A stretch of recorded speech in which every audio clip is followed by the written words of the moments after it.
நீங்கள்லாம் விரும்பினா நான் அதுக்காக ஒரு பேசணும்னு நினைக்கிறேன், தெளிவுபடுத்தணும்னு நினைக்கிறேன். என் தம்பிக்காகவே ஒரு தடவை பேசணும்னு நினைக்கிறேன். அவர் பாரதிய ஜனதா கொள்கை எதிரின்றார். அப்போ காங்கிரஸுக்கும் பாரதிய ஜனதாவுக்கும் என்ன கொள்கை வேறுபாடு இருக்கிறதா நீங்க ஊடகவியலாளர்கள், என் உடன் பிறந்தார்கள் மட்டும் நீங்க காங்கிரஸ் பாரதிய ஜனதா ரெண்டுக்கும் என்ன கொள்கை வேறுபாடு இருக்கிறதா நீங்க கருதுறீங்க?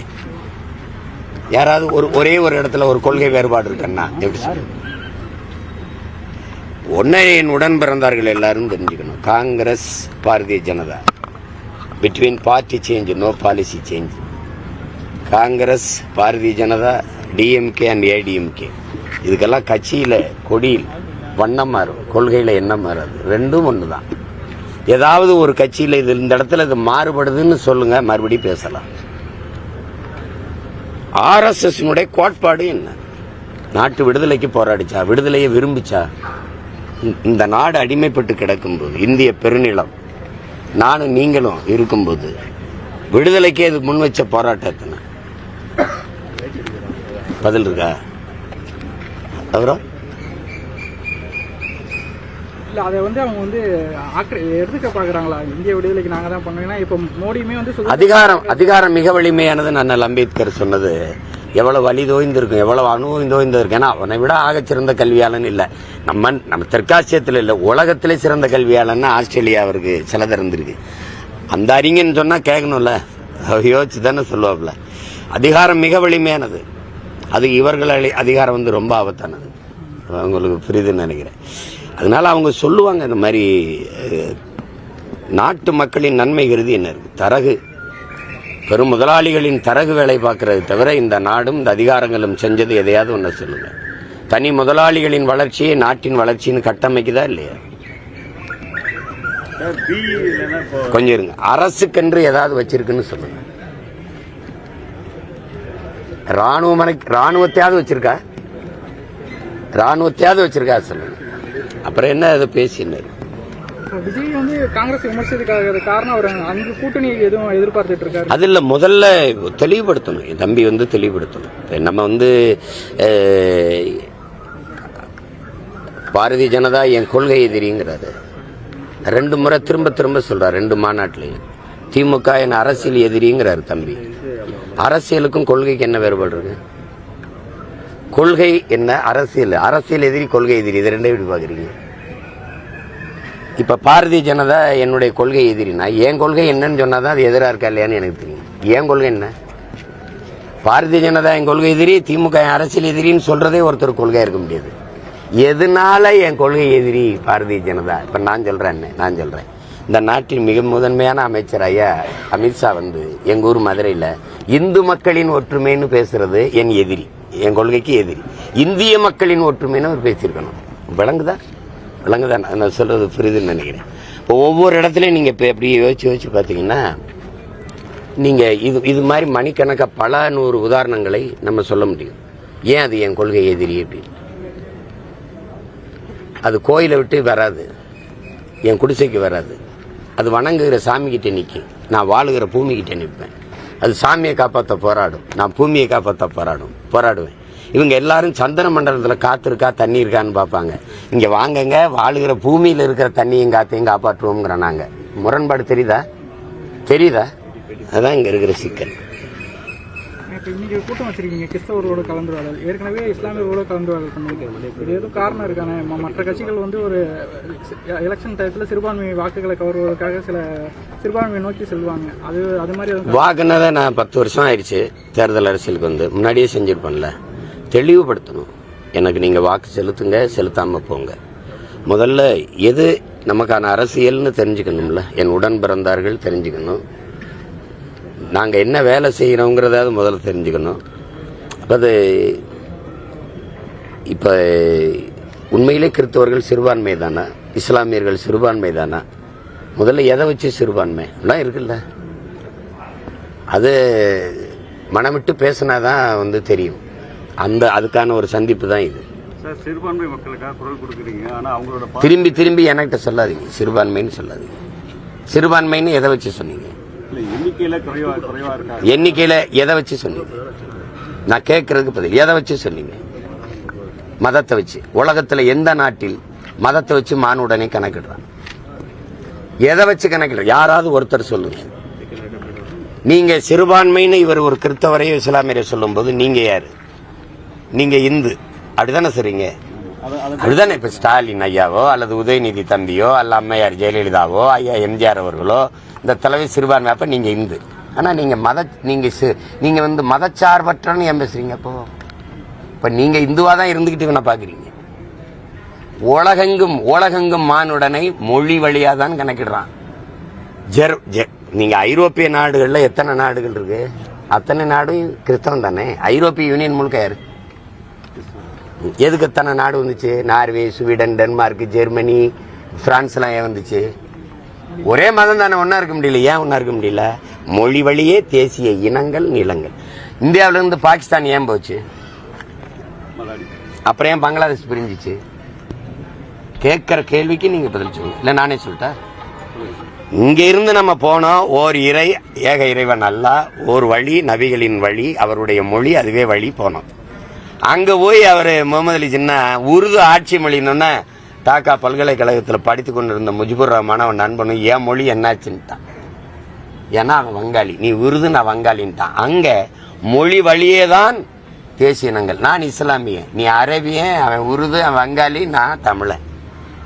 புரிஞ்சிருச்சுன்னு நினைக்கிறேன். இதுல போட்டு குழப்பிக்க கூடாது. சிறுபான்மையினர் வந்தாயம் போனவெல்லாம் எங்களை சிறுபான்மையின்றிய இந்த நாட்டின் பூர்வீகுடி மக்களை. மதம் மாறிக்கொள்ளக்கூடியது, மொழியும் இனம் மாறிக்கொள்ள முடியுமா? நேத்து இந்துவா இருந்த என் தம்பி யுவன் சங்கர் ராஜா இன்னைக்கு இஸ்லாத்தை ஏற்றிருக்கிறான். நேத்து இந்துவா இருந்த என் அன்பு சகோதரன் ரகுமான் இன்னைக்கு இஸ்லாத்தை ஏற்றிருக்கிறாரு.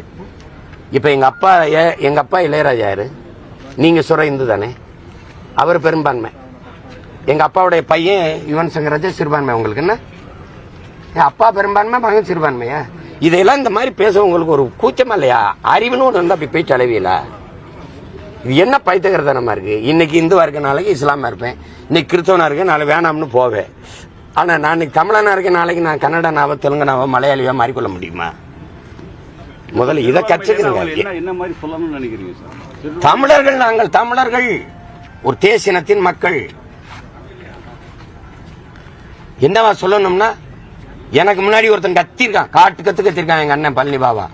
மொழி இனமாக, இந்த சாதி மதமாக பிளந்து பிரிந்து நின்றீர்கள் என்றால் நீங்கள் தனிமைப்படுத்தப்படுவீர்கள், அச்சுறுத்தப்படுவீர்கள். மொழி இனமாக இணைந்து நின்றீர்கள் என்றால் வலிமை பெறுவீர்கள், பாதுகாப்பாக வாழ்வீர்கள். என்னரும் தமிழ் மக்களின் அவன் முழங்குனது இருக்கு. வேணா வலைவெளியில தட்டி பழனி பாபா ஸ்பீச்னு போடுங்க, வரும். பேச்சுன்னு போடுங்க, வரும். அதுல பேசிருக்காப்ல. நான் இப்பதானே பேசுறேன். எனக்கு முன்னாடி ஒரு முன்னத்தியர் கத்தி இருக்கு இந்த நிலத்துல. கல்வியிலே வேலைவாய்ப்புல பின்தங்கிடுறோம் சிறுபான்மைன்னு சொல்றாங்க. ஏன் பின்தங்க வச்ச? கல்வியில வேலை வாய்ப்புல பின்தங்க. எஸ்சி எஸ்டி பின்தங்கிட்டான், பிசி எம்பிசி பின்தங்கிட்டான், கிறிஸ்தவ இஸ்லாமிய சிறுபான்மை பின்தங்கி என்ன புடிங்கிட்டு இருந்த? அப்ப சாதி பார்த்து மதம் பார்த்தம் படிக்க வைப்பாங்களே. கல்வி பொதுமை இல்ல, வேலை வாய்ப்பு பொதுமை இல்ல, மருத்துவம் பொதுமை இல்ல. என்னது இது? என்னது இது? சிறுபான்மையா 70 வருஷமா, விடுதலை பெற்ற 79 வருஷமா சிறுபான்மையா வச்சிருப்பேன், கல்வி கொடுக்க மாட்டேன். கூட்டணி ஆட்சி தான் நல்லது சொல்லி பிரேமலதா சொல்லியிருக்காங்க. உங்களுடைய கருத்து? தனிச்சு இருந்தா அதிகாரம் யூஸ்ஃபுல்லாக பண்ணுவாங்க, கூட்டணி தான் எடுத்து கேள்வி கேட்கணும்னு சொல்லியிருக்காங்க. அது சரிதான். இந்தியாவில் கூட்டணி ஆட்சி அது இல்லை, ஆட்சியை நடத்துறவனுக்கு நோக்கம் இருக்கணும்ல. இந்தியாவில் கூட்டணி ஆட்சியில் தான் பல முறை ஆண்டிருக்கு. வாஜ்பாய் ஐயா தலைமையிலையோ, ஐயா மன்மோகன் சிங் தலைமையிலையோ 2 முறை. கணக்கில்லாத சகிக்க முடியாத ஊழலால தானே ஆட்சியை மாத்தினாங்க. சரி, காங்கிரஸ் ஆட்சியில கண்ணு முன்னாடி ஒரு தீவுல எங்க இனத்தை கொல்லும் போது இந்த கட்சிகள் தடுத்து நிறுத்திச்சா? இனம்னு வேணாம், சக மனித சாவுனாவது பேசியிருக்கணும்ல, யாருமே பேசலையே. அப்ப கூட்டணி ஆட்சி நன்மை என்ன? சகிக்க முடியாத ஊழல் லஞ்சம் எப்படி வந்துச்சு? எப்படி வந்துச்சு? தலை முன்னாடி நின்று ஆட்சி செய்யறவன், படையை வழி நடத்துறவனுக்கு நோக்கம் இருக்கணும்ல. அது தவறா இருக்கும்போது எத்தனை பேர் கூட நின்னும் பயன் என்ன இருக்கு? தலைமை சமயக்காரன் சோத்துல வெஸ்த வச்சுட்டான். அப்ப எல்லாரும் சாகுற தவிர வழி இருக்க? நீங்க எல்லாம் தான் வெங்காயம் வெட்டினீங்க, இவரெல்லாம் தான் வெள்ளை பூண்டு உரிச்சாரு, இவரெல்லாம் தான் அரிசி கலைஞ்சாரு. என்னடா நிகழ்ச்சி? தலைமை சமயக்காரர் இருக்கான்ல, நீங்க எல்லாம் இருக்கும்போது உங்களுக்கு தெரியாம வெஸ்த கலந்துட்டான். நடக்கிறது என்ன இருக்கும்? சாவு தானே. அதான் இது கூட்டணி ஆட்சி, ஒற்றை ஆட்சி. அது பிரச்சனை. நோக்கம் இருக்கா? தலைமைக்கு ஒரு நோக்கம் இருக்கா? கடந்த ஆண்டு விஜய் வந்து விநாயகர் சதுர்த்திக்கு வாழ்த்து தெரிவித்தார். இந்த ஆண்டு வாழ்த்து வந்து தெரிவிச்சிருக்க விநாயகர் சதுர்த்திக்கு அது வந்து தம்பியுடைய விருப்பம். ஏன்னா இப்ப ஐயா ஸ்டாலின் தெரிவிக்கலைங்கிறீங்க, அது அவருடைய விருப்பம். தெரிவிக்கிறது தம்பியோட விருப்பம். அதிலெல்லாம் போய் ஒரு கருத்து சொல்லிட்டு இருக்க வேண்டியது இல்லை. அது தெரிவிக்காதது இப்ப தெரிவிக்கிறது எல்லாத்தையுமே ஒரு அரசியல் நோக்கத்தோடய பாக்குறாங்களே. அதே தான், நீங்க எதை அரசியலா பார்க்கணும்னு பார்க்க மாட்டீங்க, எதை அரசியலா ஆக்கக்கூடாதோ அதை ஆக்குவீங்க. மலையை வெட்டிட்டு போவான், அது உங்களுக்கு அரசியலா தெரியாது. மண் அள்ளி விற்பான், அது அரசியலா தெரியாது. தண்ணியை உறிஞ்சி விற்பான், அது அரசியலா தெரியாது. எதையுமே உங்களுக்கு தெரியாது. அப்ப இந்த மாதிரி சின்ன சின்ன இதை பிடிச்சிக்கிட்டு தொங்குவீங்க. நீங்க யானை போவதை விட்டுட்டு கொசுவை பிடிச்சி அடிச்சுட்டு கிடப்பீங்க. உங்க பிரச்சனை தானே. யானை போயிடும், கொசு உள்ள வரும்போது தடுத்து பிடிச்சி அடிச்சுட்டு இருப்பீங்க. இது ஒரு நோய் தான். இந்த வாக்கு திருட்டு தொடர்பாக இப்ப பீகாருக்கு வந்து சிஎம் போயிருங்க ராகுல் காந்தியோட இல்ல இது வந்து இதுக்கு ஒரு வழி தான் இருக்கு. ஏன்னா நீங்க மறுபடியும் வாக்கு சீட்டு முறைக்கு வருவதுதான் 100க்கு 90 விழுக்காடு நேர்மையா வாக்குப்பதிவு நடக்க வாய்ப்பு இருக்கு. 100க்கு முழுமையா நான் சொல்ல மாட்டேன், இருக்கிறதுல கொஞ்சம் நேர்மை. காங்கிரஸ் எதுக்குது, திமுக எதிர்க்குது, சரி. அந்த வாக்கு எந்திரத்தை ஏன் நீங்க எதுக்கல? உலகத்துல எந்தெந்த நாடு வாக்கு எந்திரத்தை வச்சிருக்குன்னு பார்ப்போம். எந்தெந்த நாடு? பங்களாதேஷ் வச்சிருந்துச்சு, இந்தியா வச்சிருந்துச்சு, நைஜீரியா வச்சிருந்துச்சு. பங்களாதேஷ் அண்மையில கடந்த தேர்தலில் இருந்து விட்டுருச்சு.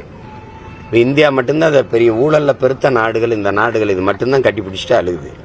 உலகத்தில் எந்த நாடு வச்சிருக்கு? எல்லா நாட்டையும் முன்மாதிரி சொல்றீங்க, இதை ஏன் நீங்க இன்னும் வச்சு கட்டி பிடிச்சிட்டு அழுகுறீங்க? இப்ப காங்கிரஸ் ஆட்சி காலத்தில் மட்டும் வாக்குப்பதிவு நேர்மையா நடந்துச்சுன்னு நீங்க சொல்ல வர்றீங்களா? சரி, நீங்க குளத்தூர்ல 9500 ஓட்டுக்கு மேல கள்ள பதிவு இதுல தான் நீங்க ஜெயிச்சிருக்கீங்கன்னு வட இந்தியாவில் ஒருத்தர் பேட்டி கொடுக்குறாரு ஐயா ஸ்டாலின். அதுக்கு அவர் பதில் என்ன? அதையே நீங்க ஊடகவியலாளர் கேட்காம இருக்கிறீங்க. மொத்தமாவே இதுல மாறுதல் வேணுங்கிறத நீங்க புரிஞ்சுக்கணும். பீகாருக்கு போறதுனால அது ஒளிஞ்சிருமா என்ன? இது ஒரு அரசியல். தம்பி சொல்ற மாதிரி இது கட்சி அரசியல், தேர்தல் அரசியல். மக்கள் அரசியல் அது இல்ல. மக்கள் அரசியலுக்கு வரணும், மக்களுக்கு அதிகாரம் வரணும்னா மறுபடியும் வாக்கு சீட்டு முறைக்கே போயிடுவோம். நம்ம அமெரிக்கா ஒரு வளர்ந்து விட்ட நாடு தானே, அது வாக்கு சீட்டுல தானே இருக்கு. ரஷ்யா, ஐரோப்பிய நாடுகள், இல்ல பிரிட்டன் எல்லாம் வாக்கு சீட்டுல தான் இருக்கு. அந்த முறைக்கு ஏன் நம்ம போக கூடாது? அதுல இது சும்மா போயிட்டு இருக்காது. அதை எங்க ஐயா அன்புமணி சொல்ற கருத்தை நான் ரொம்ப முழுமையா 100க்கு 100 விழுக்காடு வரவேற்கிறேன், ஆதரிக்கிறேன். ஏன்னா அது புத்தன் பிறந்த பூமி. அங்க வந்து பெரியார் பிறக்கல, உங்க பெரியார் பிறக்கல. அந்த இடத்துல அவர் சாதி வாரி கணக்கெடுப்பு எடுக்கிறாரு சமூக நீதிக்காக. நிதிஷ்குமார் பெரியாரை பேசிக்கிட்டு அதை பேசிக்கிட்டு சமூக நீதி காத்த மண்ணு புண்ணுன்னு பேசிக்கிட்டு நீங்க சாதி வாரி கணக்கெடுப்பு எடுக்காதனால அவன் நாங்க 50 விழுக்காடு இருக்கோம், 60 விழுக்காடு இருக்கோம், 80 விழுக்காடு இருக்குன்னு எங்ககிட்ட மல்கட்டி நின்றுகிட்டு இருக்கான். ஏன் எடுக்க மாட்டீங்க? அந்த ஊர்ல எடுத்திருக்கான்ல, அதான் கேட்கிறாரு. நீங்க இங்க போனவதாவது நீங்க இங்க வந்து எடுப்பீங்கன்னு பாக்குறோம். புத்தனின் பூமியாவது உங்களுக்கு போதிக்கட்டுன்ட்டு அந்த கருத்தை நான் வரவேற்கிறேன். இதெல்லாம் வந்து சும்மா ஒரு அரசு இந்த இதுக்கு பரபரப்பை ஏற்படுத்தும். ஏன்னா பீகார்ல ராகுல் காந்தி போகும்போது பெரிய கூட்டம் கூடி இருக்கு. சகோதரர் ராகுல் காந்தி போகும்போது அதை போகும்போது ஒரு இதை பயன்படுத்திக்கலாம்னு நினைப்பாங்க. இப்ப இங்க வந்து நேர்மையா வாக்குப்பதிவு நடக்குதுன்னு ஐயா சொல்றாரா? இப்ப நான் ஈரோடு பண்ணிட்டீங்க, நான் கட்டுத்தொகை பெறக்கூடாது, டெபாசிட் வாங்கக்கூடாது. ஏன்னா பெரியாருங்கிற ஒரு தாக்கி பேசிட்டு அவர் ஊர்லயே அவன் டெபாசிட் வாங்கிடக்கூடாது நீங்க முடிவு பண்ணிட்டீங்கன்னா அதிகாரம் உங்ககிட்ட இருக்கு. நீங்க நியமிச்ச மாவட்ட ஆட்சியர், உங்களுடைய தேர்தல் ஆணையர், கள்ள ஓட்டு போடும் போதும் ஓட்டுக்கு காசு கொடுக்கும் போதும் தடுக்காத தேர்தல் ஆணையம் என்னுடைய வாக்க நேர்மையா எண்ணிரும்னு என்னை நம்ப சொன்னீங்கன்னா ஒன்னு சொல்ற நீங்க பைத்தியமா இருக்கணும், இல்ல கேக்குற நாம் பைத்தியமா இருக்கணும். அது நேர்மையா நடந்துச்சுன்னு நீங்க நம்புறீங்களா? வாக்குக்கு காசு கொடுக்கறதை தடுக்குமா? ஐயா ராகுல் காந்தி, அருமை சகோதரர் ராகுல் காந்தி, ஐயா ஸ்டாலின் இதை எதிர்த்து பேரணி நடத்துவாங்களா? பதில் இருக்கா? பதில் இருக்கா? மக்களாட்சியில் கடைசியா மக்களுக்கு இருக்கிற வலிமை மிக்க கருவி என்பதே வாக்குதான். அந்த வாக்கையும் விலை கொடுத்து வாங்கிட முடியும்னா மக்களுக்கு என்ன உரிமை இருக்கு? அதுக்கு பேர் என்னங்க? மக்களாட்சி எங்க இருக்கு? அந்த முறையை நீங்க கலையல.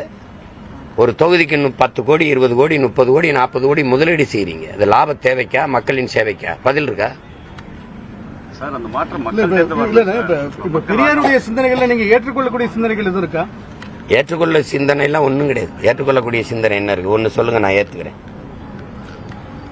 ஏற்றுக்கொள்ள முதல் அடிப்படையில தவறாயிடுச்சு. நாங்க பகையாயிட்டோம். வரலாற்று பகையாயிட்டோம். உலகத்தின் முதன் மொழி, உலகத்தின் முதல் மாந்தன், ஆகப்பெரும் இலக்கிய வளமை கொண்ட என்னுடைய தாய்மொழி, பல மொழிகளின் தாய்மொழி என் தாய்மொழி, உலகம் போற்றி கொண்டாடுது. உலகம் முழுமைக்கும் என்னுடைய குரல் மறைமொழியை மொழிபெயர்த்து கொண்டு போகுது. என் இலக்கியத்தை போற்றுது. உலகத்திற்கு அறிவை கடன் கொடுத்த ஒரு இனம். என்னுடைய மொழி, என்னுடைய இலக்கியம் கற்பிக்காத அறநெறி கிடையாது. அவ்வளவு பெரிய மொழியை ஒருவர் சனியன் என்று சொல்வார் என்றால், அதை ஒழிக்கணும்னு சொல்வார் என்றால், அவரை ஏற்கணும்னு சொன்னா இப்படி மானங்கட்ட ஒருவர் தான் அவரை ஏற்பான், தந்தையாகவும் தலைவராகவும். என் மொழி சனியன் என்றால் அதை ஒழிக்கணும். அது காட்டுமிராண்டி மொழி என்றால் அதை பேசுகிற நானும் நீங்களும் காட்டுமிராண்டியா இல்லையா? அது முட்டாள்களின் பாஷை என்றால் நானும் நீங்களும் முட்டாள்களா இல்லையா? அது காட்டுமிராண்டி மொழி சனியன். அதை படிச்சா வேலை கிடைக்குமா? பிச்சை எடுக்கத்தான் லாய்க்கப்படும் அப்படின்னு சொன்னவர் கடைசி வரைக்கும் என் தமிழ்ல எழுதி தமிழ்ல பேசி பிச்சை எடுத்தாரு. பதில் இருக்கா? மொழி அபிமானம் கூடாது. மொழியில என்ன இருக்குன்னு பேசுன நீங்க ஏன் இங்கிலீஷ படினீங்க? ஏன் இங்கிலீஷ படினீங்க? தேச அபிமானம் கூடாதுன்னு நீங்க ஏன் திராவிட நாடு கேட்டீங்க? பதில் சொல்லிட்டே போங்க. இருக்கா? மொழி அபிமானம் இல்லாதவங்களுக்கு எப்படி இங்கிலீஷ் அபிமானம் வந்துச்சு? எப்படி வந்துச்சு? பெரியார் இந்த நிலத்தில் ஈவே ராமசாமி ஐயா ஜெயிச்சது ஒன்னே ஒண்ணுலதான், சாதி ஒழிப்பு, சமூக நீதி, பெண்ணிய விடுதலை. எதுலயாவது வென்றிருக்காரா? கடவுள் மறுப்பு, கடவுள் மறுப்பு, கடவுள் மறுப்பு. நீங்க வளர்த்த உங்க கட்சிகளே இன்னைக்கு விழுந்து கும்பிடுது. இருக்கா இல்லையா? இருக்கா இல்லையா? அம்மா துர்கா அவர்கள் பூஜை அறையில சமஸ்கிருதத்தில் மந்திரம் சொல்றது இருக்கா? உங்களுக்கு அனுப்பவா? போட்டு காட்டுறீங்களா உங்க தொலைக்காட்சியில? எதுலையுமே எல்லாத்துலயும் தோற்று போன நீங்க ஒன்னே ஒண்ணுல வென்றுட்டீங்க, என் மொழியை அழிக்கிறதுல. தமிழோடு ஆங்கிலம் கலந்து பேசு, தமிழை ஆங்கில எழுத்துல எழுது, அதுல வென்றுட்டீங்க. கடத்தெரு முழுக்க ஆங்கில எழுத்து, உச்சரிப்பு தமிழா இருக்கு.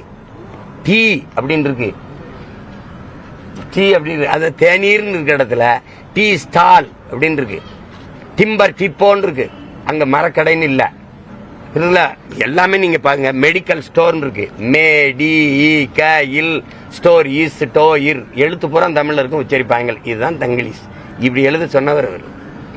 இதுக்கு முன்னாடி சமஸ்கிருதம் கூட தமிழ்ல கலந்துருந்துச்சு. தமிழ்ல கலந்துருந்தது, அதுக்கு தானே எழுதி சண்டை போட்டுக்கிட்டு இருக்கு. தமிழ்ல கலந்துதான் கன்னடம், தெலுங்கு, மலையாளம் பிரிஞ்சு போச்சு, துளுலாம். இப்ப அவன் செஞ்சுட்டாங்கிறதுக்காக அவன் திருடிட்டாங்கனால இவனை திருட அனுமதிங்கிறீங்களா? எப்படி சொல்ல வரீங்க? எப்படி சொல்ல வரீங்க? சமஸ்கிருதம் கலந்து பேசி பிளந்துதான் இவ்வளவு மொழிகள் உருவாயிருக்குங்கிறத நாங்க ஏற்கிறோம். அதனாலதான் ஆரிய படை கடந்த பாண்டியன் நெடுஞ்செழியன். அன்னைக்கு தமிழுக்கும் சமஸ்கிருதம் தான் சண்டை. அதான இடையில திராவிடன் எங்க வந்தான்னு கேக்குற? இங்க தமிழனுக்கும் தமிழுக்கும் சமஸ்கிருதம் போர் நடந்திருக்குது. உங்களுக்கு விளங்குதுன்னு நினைக்கிறேன். இதுல இது ஒன்றுல தானே நீங்க வென்றிருக்கிறீங்க. வேற எங்க வென்றிருக்கிறீங்க? மதுரை எழுதிருக்கலாம், மதுரைன்னு இருக்குல்ல. இப்ப திருச்சி எழுதிருக்கு, நம்ம திருச்சின்னா நம்ம தமிழ்ல இருக்கும், கீழே திருச்சி இங்கிலீஷ்ல இருக்கும். இதுலதான் நீங்க வென்றீங்க. தமிழோடு ஆங்கிலம் கலந்து பேசுங்கிறாரு, பேசுறீங்க. வென்றிருக்கிறதுல தமிழ்நாடு மற்ற மாநிலங்களை காட்டிலும் உலக அளவுல போட்டி போடக்கூடிய அளவிற்கு ஏற்கனவே அமைதியா எதுல எல்லா விதத்திலையும் எதுலன்னு ஒண்ணு எல்லா விதத்திலும் கற்பழிப்பு, சாராய வாரம், தாலி அறுப்பு, இந்த கொலை கொள்ளை, இந்த வளத்திருட்டு, வேற எதுல? இந்தியா உலகத்தில் அதிக கடன் பெற்ற நாடு இந்தியா. இந்தியாவில் அதிக கடன் பெற்ற மாநிலம் இது. இதுல முதலிடத்தில் இருக்குல்ல. கடன் வாங்குறது மக்கள் திட்டங்களை செயல்படுத்துறது ஒரு திட்டம். அமைதியா இருங்க. ஒரு திட்டம், நேத்து கூட ஒரே ஒரு திட்டம், காலை உணவு திட்டம் விரிவாக்கம் பண்ணி, காலை உணவு திட்டம். 60 வருஷமா ஆண்டு காலையில கூட கஞ்சி குடிக்க முடியாத வக்கற்ற நிலையில வச்சது என்ன போடுங்க? என்ன போடுங்க? காலையில உப்புமா கிண்டி போடுற காலை சோறு கூட இல்லாம என்னைய போய்க்கு வச்சிருக்க நீனு.